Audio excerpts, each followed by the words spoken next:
Hello and welcome to HW News English. I am Shubham Chohan. The Cockroach Janta Party will be a pressure group for now and not a political party. That was the sum and substance of the two-day meet that took place at Chhatrapati Sambhajinagar at CJP founder Abhijit Dipke's residence. The core committee met. We of course got you those ground reports. And as for what next, what will the CJP do next? The Cockroach Janta Party announced that they will launch a campaign. They will start a nationwide outreach campaign, Kya Bolti Public, where they will go to each and every part of the country, speak to people, speak to stakeholders, speak to youngsters and Gen Z and what they have to say. But following the announcement of the CJP's campaign and the fact that they'll be a pressure group and not a political party, fresh set of questions have emerged on what is it that the CJP exactly wants to do and how does it plan to do or achieve its goals and objectives. Like they said, education is their big reform. So how can a pressure group then bring about education reforms? And most importantly, how is the Modi government now looking at the Cockroach Janta Party, the Gen Z, as they have evolved and delivered following their first successful protest at the Jantar Mantar? How have the dynamics changed? There are several questions that we too had. And earlier today, I spoke to Ashutosh Ranka, the articulate spokesperson of the Cockroach Janta Party, and now the co-convener of the CJP as well. I asked him questions on a range of issues on the CJP's future plans, Sonam Wangchuk, the RSS chief's remarks on the Gen Z. So we covered a lot of ground with him. Do listen to this conversation as Ashutosh has given some really interesting and really candid answers to the questions that we posed him. Let's get started. So effectively, you are ruling out that the Cockroach Janta Party will not turn into a political party. It will remain as a pressure group. So I don't buy that idea that to be able to bring about change, you need to be, a political party. We are very much a part of system. We are not running away from that. If they feel Mr. Joshi is the right education minister, that says a lot about them. That's not our place to really comment on. But what we will ensure is that Mr. Prahlad Joshi cannot run away from his responsibilities as the education minister.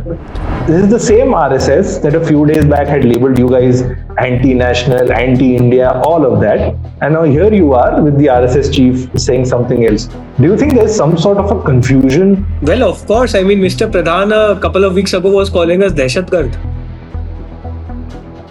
Yesterday, just before the press conference, there were a couple of people from Gujarat who claimed that they are CJP volunteers and they criticized the centralized decision making. But one of them is actually a BJP guy. So CJP is not positioning itself as like we are the sort of flag bearers for the youth. All the student organizations can sort of come under our umbrella and we can work together. Is that the way, or the youth are the flag bearers of this country, not us.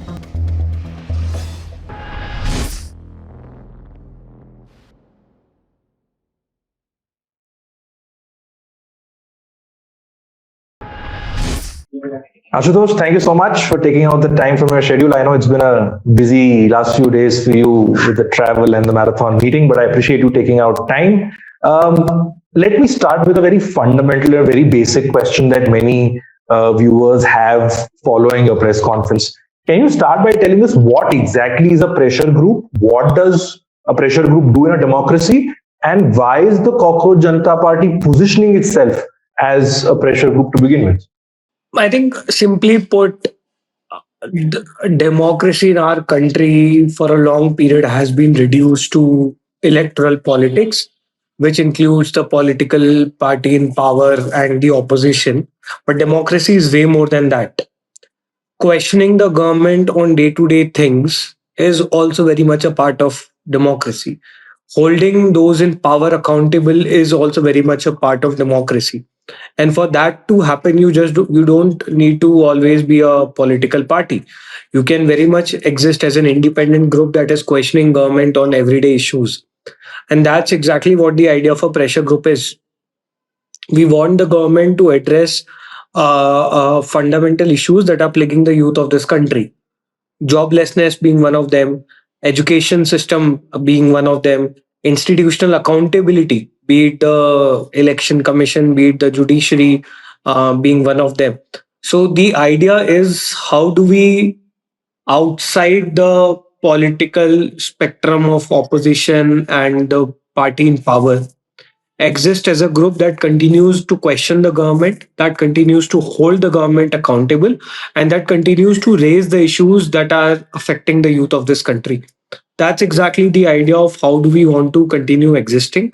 We want this platform to become a place where the day-to-day issues of the youth are not just highlighted, but they're also addressed. We make sure that concrete action is taken on those issues. Structural problems that are causing those issues are actually resolved. But then, Ashutosh, the whole counter to that would be that, if you have to make a change in the system, you have to be a part of it by sort of entering the mainstream political fray. How would you counter that? How will But the not CJP exactly then? right, Shubham. Like we were not a political party for last 2 months, and we still got the education minister of this country to resign. We were still able to bring education at the center of Indian politics without existing as a political party. So I don't buy that idea that to be able to bring about change, you need to be, a political party. We are very much a part of system. We are not running away from that, right? We'll work with the government wherever there is a scope. We'll question the government wherever there is a need. We'll get on the streets wherever there is a requirement for us to do so. So we are very much a part of the system, just not as a political party.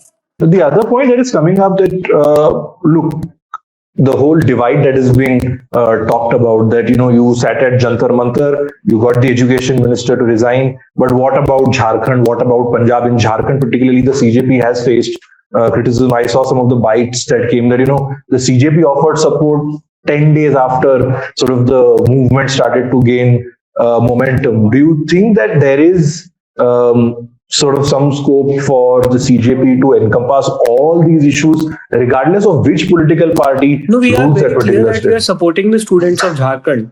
Me and DK both had a very detailed discussion with them 3 days ago, where we heard their grievances in great detail. We also understood their demands, and we fully support them.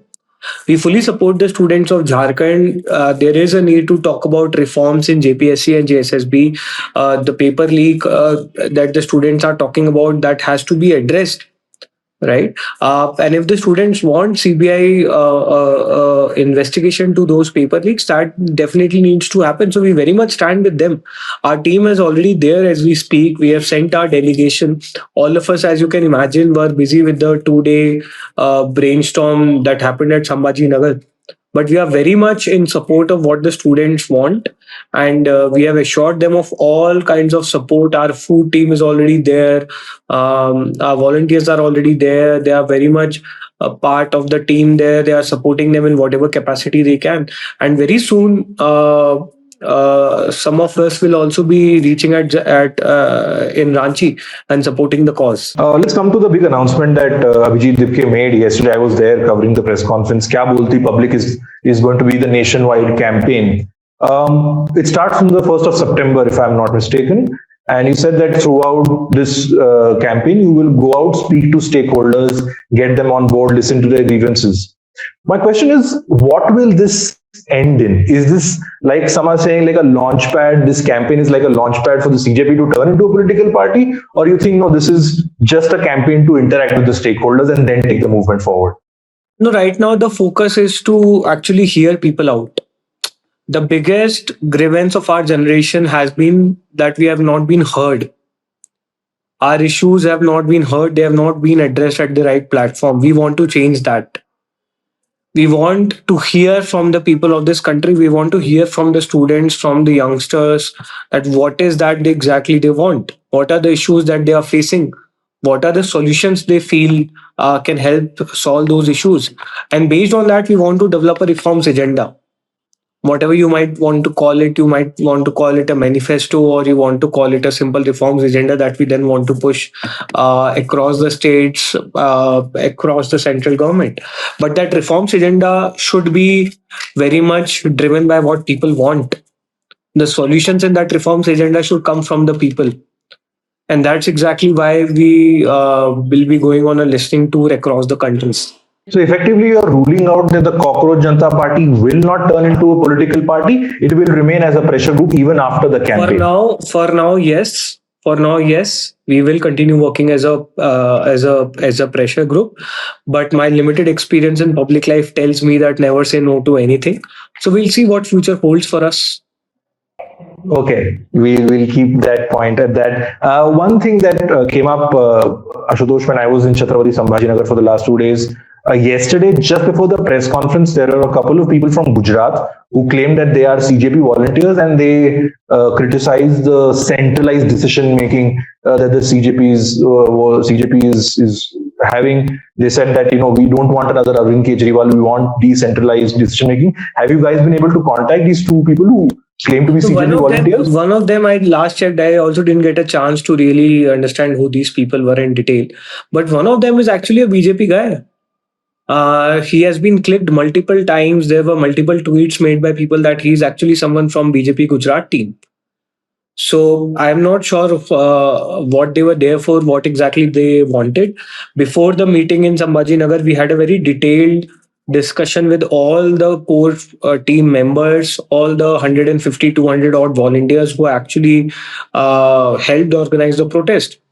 And based on that feedback, is how the 2 day deliberation was conducted. And again, the idea is that after this was done, we are again going back to the entire volunteer base. Very soon, we'll hold a volunteer meet in Delhi, where we will apprise them of the details of the discussions we have had, and we will together chart a trajectory on how do we execute some of the plans that we have made. So it's very much a decentralized exercise where we are involving all the core volunteers. So I'm not sure who those two people were. So you're saying One that of these them are for sure is a effective. BJP Gujarat guy. So you're saying that these two people, one of them was planted by the BJP, is what you're saying, I outside don't know Dipke's house. whether he was planted or he was working in an autopilot mode. That's something you should ask him. But I know for a fact because his pictures have surfaced multiple times. When in the beginning of our movement, I clearly remember on June 6th, there were some photographs with him. And we were tagged as the B team of BJP because of this guy. So that's why I very clearly remember him. That he's someone who has worked with the BJP Gujarat unit. So I don't know who sent him. Right. Ashutosh, one question about the CJP. Of course, it has been absolutely clear that education is the top priority of the Cockroach Janta Party, the interest of the students. Do you see somewhere down the line the CJP expanding its horizon and also including other issues of public importance, say like ethanol or E20, that a lot of people are troubled with? They have their grievance and they're angry with the government for that. Do you see the CJP also including issues of public importance besides education that you've already taken up? No, we most definitely will. But as you can understand, Shubham, when you are starting, you want to focus on a few agenda points for now. So we definitely will continue to focus on the education system. We want to talk about unemployment. Because that's a huge concern in this country right now. We also want to talk about institutional accountability, primarily the mainstream media, the election commission, and the judiciary. These three are going to be the focus areas to begin with. But as we have always maintained, at the end of the day, it's a platform for the youth, of the youth, by the youth. If there are other issues that come across during this listening tour, we'll definitely pick them up as well. Let me talk about student organizations in general. Yesterday, Abhijit spoke at length as to how he urged people to come together regardless of their ideology, affiliation, to get up and come together as a youth. But you see, after you guys made the announcement, Neha Bora of the All India Students Association, she has also announced a pan-India tour of her own. Now, many are seeing this that, beyond the point, certain student organizations don't want to seem to be getting too close to the CJP. While, of course, they were with you at Jantar Mantar, they offered their support and they resonated with the issues that you were raising. Beyond the point, are student organizations willing to come on board with the CJP, or is there some gap, is what you feel? So these are, of course, these are all student groups who have very clear political affiliations with political parties, right? And they will continue their work that they have been doing for a while. And I don't think there is any issue with that, right? At the end of the day, they are student organizations and they have their own identities. But our fight is whether we as a nation can come together on a common minimum program, right, and work together on those issues. And that's exactly what happened at Jantar Mantar. Everyone was aligned that the education system of this country is rotten. Everyone was aligned that the accountability of all the paper leaks in this country ultimately lies with the education minister, and that's why he needs to resign. And that's the common minimum with which we operated while at Jantar Mantar. And I'm sure in times to come, we'll be able to draft another minimum common agenda that everyone sees eye to eye with. But apart from that, of course, everyone has their own independent identity. And I don't think there is any problem with that. So CJP is not positioning itself as like we are the sort of flag bearers for the youth. All the student organizations can sort of come under our umbrella and we can work together. Is that the way, or is The something youth are different? the flag bearers of this country, not us. We are probably at best just the enablers. We are the ones who have taken the plunge, who have decided to give it all. But it's the youth of this country who will determine what the agenda looks like, what are their demands, what does the reforms agenda look like. Let me ask you this, Ashutosh. Of course, when on the 25th of July, Dharmendra Pradhan resigned, there was celebration, jubilation. One could see what it really meant to all of you and several youngsters across the country. Then you had Mr. Prahlad Joshi become the new education minister, and his controversial comments in the past are something that are highly problematic. And he's been now made the education minister. How does the CJP view the appointment? Has the resignation of Dharmendra Pradhan solved or started a conversation on what the CJP wants? Or is it with the appointment of Prahlad Joshi, you'll see a whole different sort of problems crop up under his tenure as education minister? No, I think, Shubham, two, three things here. Number one, it is the prerogative of the government to appoint the education minister. That's not our prerogative, right? They have been given the majority, so it's very much in their power to appoint the right person. If they feel Mr. Joshi is the right education minister, that says a lot about them. That's not our place to really comment on. But what we will ensure is that Mr. Prahlad Joshi cannot run away from his responsibilities as the education minister. He will be held accountable in the same way as Mr. Pradhan was. If he screws up, if there are paper leaks under his watch, will not make his life easy. He has to make sure that there are structural changes done in the system, that things like the need paper leak don't happen again. Those 21 lives that were lost, something of that sort doesn't happen again. And that's exactly what we'll hold him to account for. And that's exactly what we are fighting for. Mr. Pradhan, the fight became against Mr. Pradhan because he was the education minister, not because of any individual grievance against him. Right? So the same will hold true for Mr. Joshi as well. He has to work properly in his capacity as the education minister. If he doesn't, he will be held accountable. And that's the biggest victory as far as CJP is concerned. We have brought back accountability in the system. People have stopped fearing this government. They don't fear questioning this government. They don't fear standing up for issues that matter. And that's the biggest victory of CJP. So questions will be asked to Mr. Joshi as well. Right. I take your point there. Let's talk about your mentor, Mr. Sonam Wangchuk. Abhijit and you guys have been asked repeatedly ever since he was picked up from Jantar Mantar. He broke his fast with BJP leaders, ministers by his side. The CJP wasn't there. The CJP of course said that we're happy that he's broken his fast. His health should be is the priority. But then there began a lot of chatter that Sonam Wangchuk, there's some sort of divergence between the Cockroach Janta Party and Sonam Wangchuk. Why weren't CJP leaders there to break his fast? Why didn't Sonam Wangchuk come to Jantar Mantar after he was discharged? Why didn't he meet with you guys? Now, going forward with your Kya Bolti Public campaign, and as you put a structure to your movement, what is the role that Sonam Wangchuk is expected to play, and is there a rift or a divergence of views, let's put it that way, between the CJP and Sonam Wangchuk woke up an entire generation. He put his own life at stake to wake up this country. And the country will always be indebted to what he did. 22 days, 26 days of hunger strike in that heat under those extreme weather conditions. He did it only for the youth of this country. And a large part of the success of this movement is owed to him.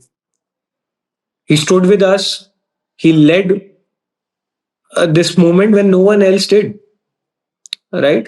And it was his sacrifice that really brought together an entire generation. And no one can take that away. None of the chatter can take that away. Now, as far as the fact that why were we not there, that's a question you should ask to the government. Our spokespersons went there day before yesterday. They were not allowed inside. Sonam tried leaving the hospital. There are visuals out there. He was not allowed to leave the hospital. So he was essentially cornered off. And we were really worried about his health after a point. We are, in fact, so proud that even till the last day, he negotiated for the students. He negotiated for no legal cases against the students, for appropriate compensation for the NEET affected families. The country owes him a big debt. And Sonam will continue to lead and guide and mentor us like he has done all this while. He's our hero and he'll continue to be our hero. Right. Yesterday, following your press conference, all eyes shifted to Mumbai, where the Rashtriya Swayamsevak Sangh chief Dr. Mohan Bhagwat was meeting and interacting with the Gen Zs. Of course, the gestures and all of that went viral. But the point that he made was that the concerns of the Gen Z are genuine. Now, my question is, this is the same RSS that a few days back had labeled you guys anti-national, anti-India, all of that. And now here you are with the RSS chief saying something else. Do you think there's some sort of a confusion in the Sangh, in the right-wing ecosystem, in the BJP, with regards to how to deal with this Gen Z anger that is now so evident? And like you said, the fear is off. No, I'm pretty sure there is some conflict between the BJP and RSS because the kind of narrative that was pushed against the Gen Zs, calling them anti-nationals, calling them Dehshatgard, calling them viruses, is clearly in contradiction with what Mr. Bhagwat said yesterday. And it's great that they are ready to talk. They're ready to hear the grievances out. But they should really communicate this to the ruling government at the center.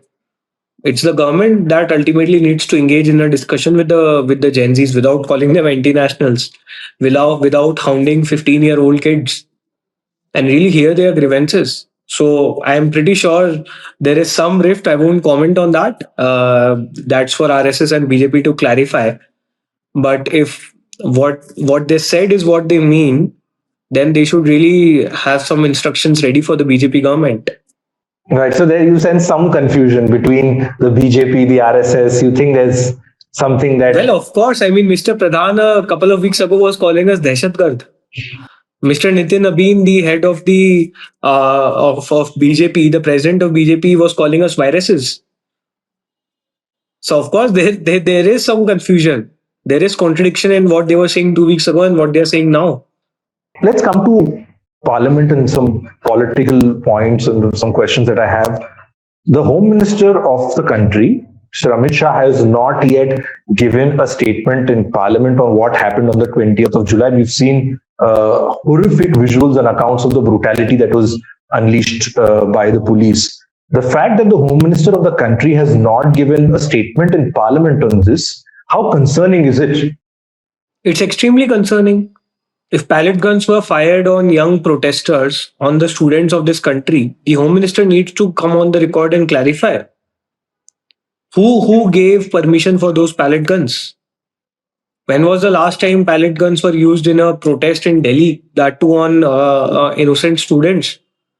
Who gave the permission for the brutality meted out to the students on July 20th? 12-year-old young girls were molested by policemen. Children were beaten up, dragged on streets, their skulls were broken open. Our own volunteers who were actually helping the police manage the crowd, they were beaten up. Who gave permission for this? Delhi police comes under whom? The Home Minister. So he definitely has to come out and clarify. You can't keep running from this. Enough of this government running away from accountability, from answering the questions that really matter. He has to come to the floor of Parliament and answer all these questions. Otherwise, he will be considered complicit in what happened on July 20th. Fair. The other point that came up, Ashutosh, is a few days back, there were some bypolls that were held in 3 states, majorly, and of course, there were Bakipur was there, all the eyes were Prashant Kishore of the Jan Suraj. He ended up winning. Now, several experts and political analysts that I spoke to, and they said that, one could see that the Gen Z or the young crowd, the 18 to 24 age bracket, was out there supporting Prashant Kishore, and that is one of the many factors that contributed to his victory. Do you think your movement has sort of awakened the Gen Zs in a manner where political parties start actively looking at them as a vote bank, and then as a result start listening to what their grievances are? So, Shubham, I have not really been able to analyze the election results. But yes, to your part, when you say that this movement has definitely woken up the Gen Zs, they are way more active in public and political life than probably what they were a couple of months ago. And we hope that it continues the way. And we really hope that these political parties don't merely use Gen Zs as vote banks, because that will be another political society. But they actually address the issues that are facing, that are plaguing the Gen Zs and the Gen Alphas of this country. And that's when they will find popular support. You can't fool this generation with your political rhetoric. They are very smart. They're politically very aware. They'll see right through you. But if you are genuine, if you are trying to address their issues, if you're trying to actually fight for them, they will support you. All right. And my final question, Ashutosh, I'll not take much of your time. I know you have a busy schedule going, but the next 1 month, what is your expectation with the campaign Kya Bolti Public? What should one expect from the outside looking at this?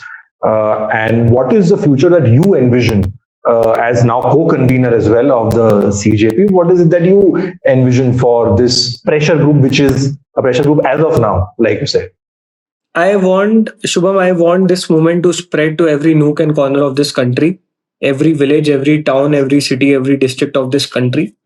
I want the Gen Zs and the Gen Alphas to fight for their schools, fight for their colleges, fight for their universities, to fight for the unemployment situation in this country, to hold up this government to account. And I want that to happen irrespective of our own presence. I want this movement to decentralize in the truest possible way. I want people of this country to stand up for their rights, and I want the people of this country to reclaim their country.